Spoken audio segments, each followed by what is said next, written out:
First time's always the worst. After that, you just stop thinking about it. What if I can't?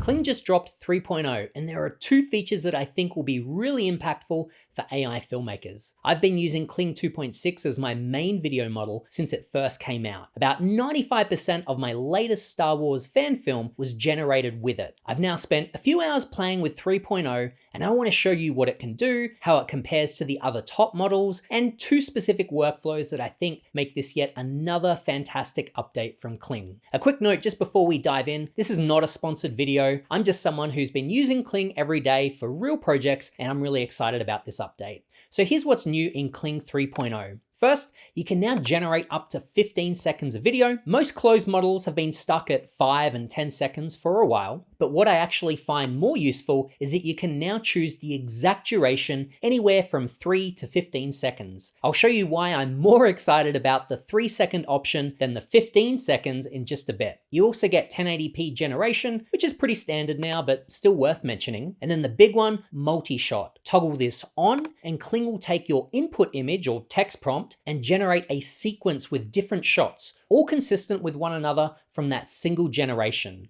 It picks the shots for you. But even more powerful is custom multi-shot. This allows you to prompt each individual shot within the sequence and even set the timing for each one. So for example, you could have a 5-second wide shot and then a 4-second close-up and then a 6-second reaction. Personally, I just use image to video just so that you can control the consistency across shots. So that's what we're going to be testing today. Kling 2.6 was already really impressive and has been my go-to model since it first came out. And that same quality seems to have carried across to the 3.0 model. If you want to see Kling 2.6 in action on a real project, then check out my latest Star Wars fan film over on my other channel, Hyperspace Stories. Okay, so everyone is probably most excited about the 15-second generations, but personally, I'm more excited about 3 seconds, and let me explain why. AI video can struggle when you ask for a lot of actions all in one shot. Here's an example shot that almost worked, but never quite worked. I wanted them to go from standing to sitting down, but you see that the chairs are wrong. In some takes, they would walk through the chairs and pretty much always lost their faces as they were moving. So in the end for this sequence, what I ended up doing was I just had their reaction shot, then I cut away to Darth Vader, and then I cut back to them as they're sitting down.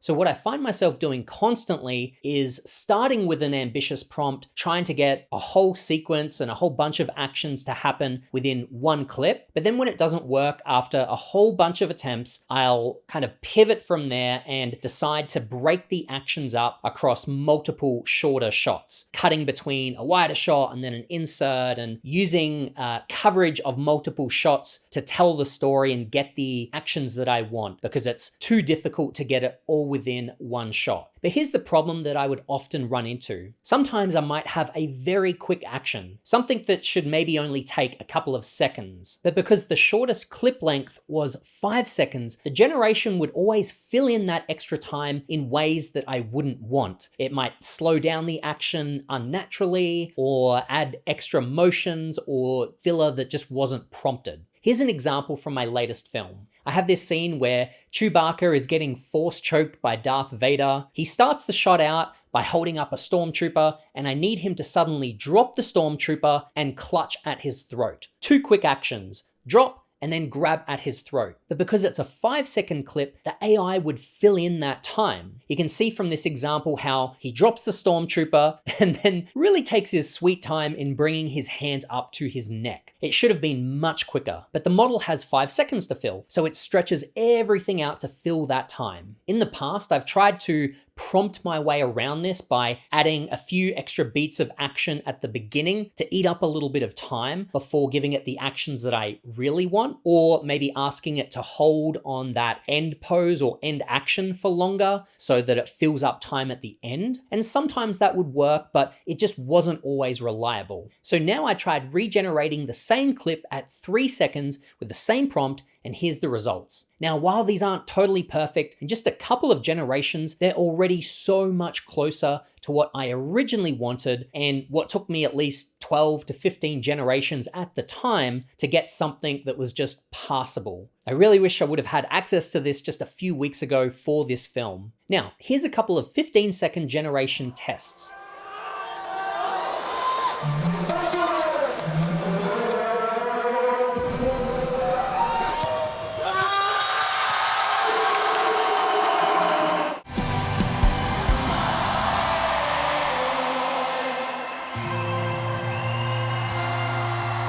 Reach for the light inside.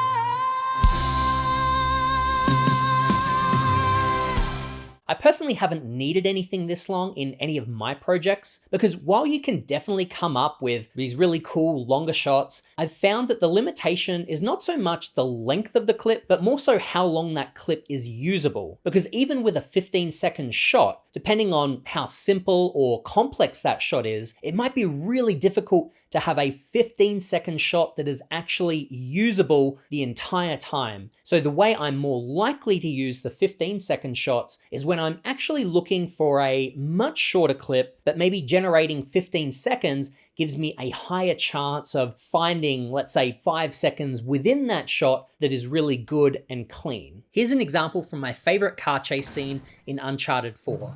A lot of it isn't great, but I think action is one of those use cases where you might generate a long clip just to find a few seconds that are really good. So now let's talk about multi-shot, because I think the way that most people will use this is going to be different to how I plan to use it. If you toggle on multi-shot, Kling will generate a sequence with different angles and camera movements based on your initial prompt and image. And after playing around with it, it's really impressive. But the way that I work for my films, I've usually already planned out the coverage, each of the shots that I want, which angles, and how it's all going to cut together. I'm thinking about the edit before I even generate anything. So having the AI just pick my shots for me isn't really what I need most of the time. And you shouldn't just use different angles just for the sake of it, or just because that angle looks really cool. Every shot should serve the story. So while multi-shot can give you some really cool shots, the question is whether they're actually the right shots. However, all that being said, I think there's a really cool use case for multi-shot, and that's using it as a brainstorming tool. Here's the workflow. Let's say I'm starting out a new scene, I've got my establishing wide shot, maybe a character in a certain location, but before I start generating my planned coverage, I might run multi-shot a few times just to see what Kling comes up with, because maybe it finds an angle that I didn't think of, which does serve the story really well. And then if I see something I like, here's what I do. I'll export the still frame of that shot. You can just do this in Premiere or any video editor. Then I run that frame through Nano Banana Pro to upscale it to 4K and refine any details in the image. You can also prompt for any adjustments that you might need in the image if it's not perfectly consistent with your wide image, or you just want to add or change anything with that image. Now you've got a clean, high quality source image for a shot that you mightn't have thought of otherwise. And you can now generate that specific shot individually with full control. The reason I like to generate each shot individually is because you almost never get a perfect result on the first try. I typically generate a shot anywhere from 2 to 15 times to find the best take. Now with multi-shot, the chances of every single angle being perfect in one single generation is really low. Let's watch this example. Phone. Now. Son, I was really hoping you wouldn't do this. Please. What are you gonna do, old man?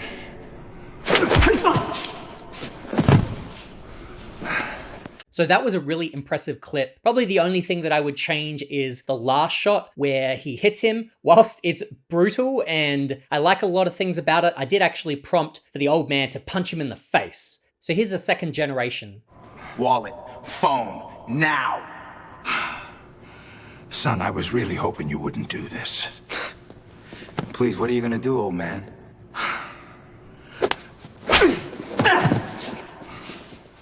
So depending on the shot, you might like it right out of the box, or you might like some of the shots, but not all of them. So one thing you could do is potentially cut together multiple takes. I've got these 2 generations here on my timeline, and then let's say that I really liked all of this first one, except maybe I didn't like the start as much. Because in this example, Phone. Now.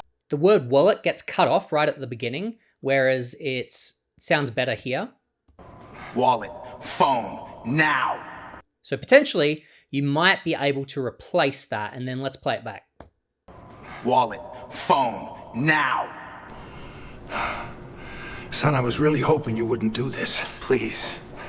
Great, that works really well. But this mightn't always work so well because there can be some continuity issues. Even though in this example, I added custom prompts so that every single shot was exactly the same time and it should look pretty similar, they do look slightly different. So this close-up looks slightly different to this close-up, and this close-up looks a little bit different to this one. If we look at take one, you'll see the young guy has the knife in this position. Whereas in the second take, the young guy has the knife a lot higher. You actually see it in the close-up shot. And then, of course, it's a lot higher here.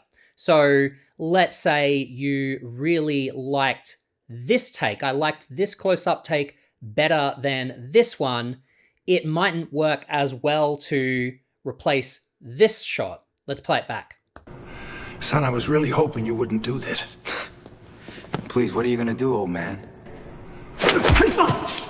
So you can clearly see there's a continuity issue here. That's why I generally like to just prompt one shot at a time, because a lot of the time, the second shot will often depend on the end frame of the first shot. So I'd want to generate that first shot over and over until I'm really happy with it. And then often I'll need the end frame of that first shot to kind of determine what happens or what the second shot looks like. Here's another example showing multi-shot without a custom prompt. You don't have to wait with me, you know. Oh, don't worry. I'm just here for the free Wi-Fi. Yeah, me too. So there was a few issues with that generation. When it cuts into the two shot of them, the background should be the actual airport building, but it's not, it's the wrong background. And of course, there was the lip sync issues as well. Let's compare this to that same prompt, but with custom prompting. You don't have to wait with me, you know.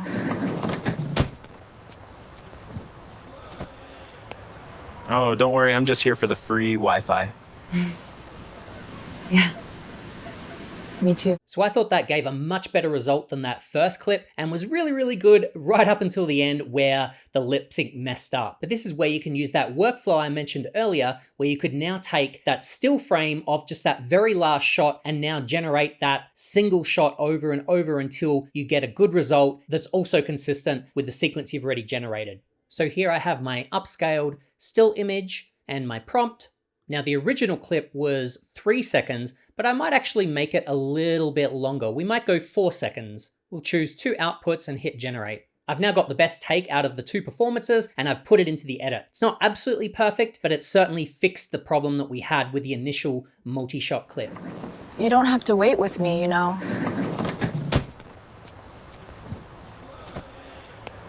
Oh, don't worry. I'm just here for the free Wi-Fi. Yeah, me too.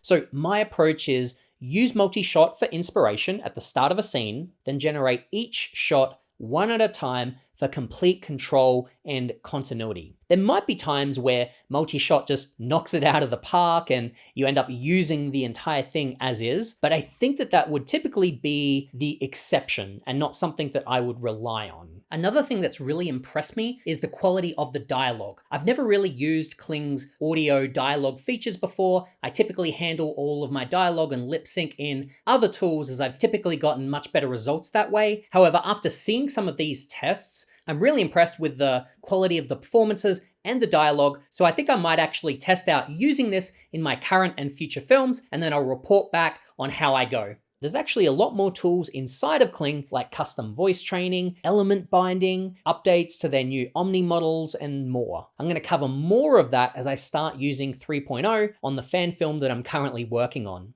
So is Kling 3.0 worth it? For me, absolutely. The custom duration alone, especially on the short end, solves a real problem that I've been dealing with. Multi-shot is a great brainstorming tool and does a really great job of keeping character and location consistency, and the overall quality that was already strong in 2.6 has definitely carried over into 3.0. If you want to see more videos like this, breaking down how I use AI tools in the filmmaking process, then subscribe below and hit the bell icon. And if you love Star Wars and want to see AI filmmaking applied to real short films, then head over to Hyperspace Stories. I've got several fan films over there already and more on the way. Thanks for watching, and I'll see you in the next video.